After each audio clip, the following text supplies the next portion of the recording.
ravenous swarm stretches as far as the eye can see. It has no commanding general or strategic plan. Its only goals are to eat, breed, and move on. A relentless advance that transforms pastures and farms into barren wastelands. These are desert locusts, infamous among their locust cousins for their massive swarms and capacity for destruction. But these insects aren't always so insatiable.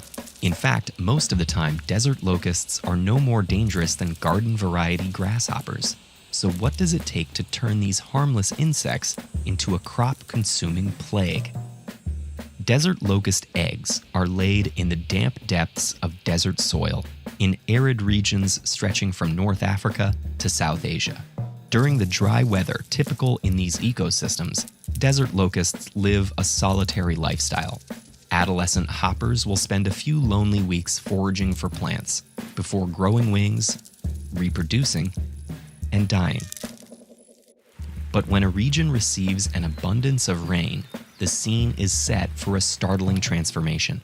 Increased moisture supports more vegetation for newly hatched hoppers to eat, leading large groups to feed in close proximity. The frequent contact stimulates their leg hairs, triggering the release of a hormone that causes them to actively cluster even closer. Gluttonous crowds of locusts produce huge amounts of poop, which carries a pheromone that furthers their transformation. The hopper's diet shifts to include plants with toxic alkaloids. Soon, the locusts take on a striking pattern that warns predators of their newly poisonous nature. Smaller groups merge into bands of millions, which mow down virtually all plant life in a kilometer-wide swath. Roughly every week, they shed and expand their exoskeletons, growing to roughly 50 times their hatching weight in just 1 month. Finally, the metamorphosis is complete.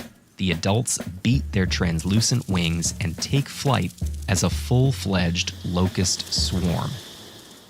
In this gregarious phase, these long-winged, brightly colored creatures appear so different from their solitary counterparts that they were long thought to be a separate species.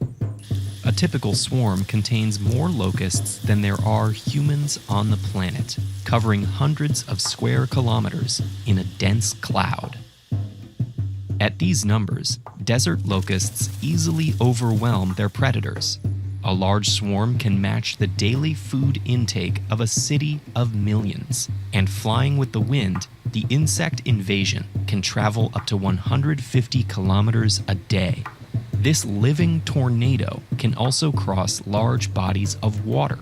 In 1988, a swarm even managed to traverse the Atlantic Ocean. The locusts likely formed rafts to rest at night, before fueling up in the morning with a nourishing breakfast of their dead kin. While flying over land, they seek out moist soil to lay eggs.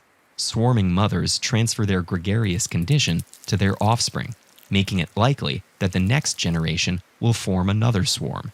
This means that while an individual desert locust lives only 3 months, a plague can last up to a decade. The potential for a years-long plague isn't unique to desert locusts, but the region they inhabit makes the prospect particularly deadly. Their habitat spans some of the world's poorest countries, largely populated by people who grow their own food. By consuming crops and pastures, these insects directly endanger 10% of humanity. Fortunately, a desert locust plague doesn't last forever. When a wet period ends, vegetation becomes scarce, and egg-laying conditions decline. As existing swarms die off, new hatchlings spread out in search of food, creating enough distance to prevent solitary locusts from transforming. Human intervention can also help. Researchers use satellite imagery to identify regions at risk of becoming locust hotspots and alert local governments. While most countries fight back with chemical insecticides, some regions have found success using fungal diseases that are lethal to locusts but safe for people and the environment. Unfortunately, other modern practices are exacerbating the threat. fields densely packed with a single crop are like a table set for locusts. And erratic weather caused by climate change makes swarms harder to predict. If we plan to discourage lonely locusts from becoming catastrophic crowds, humans need to cut carbon emissions, rethink our agriculture, and generally reconsider our own ravenous appetites.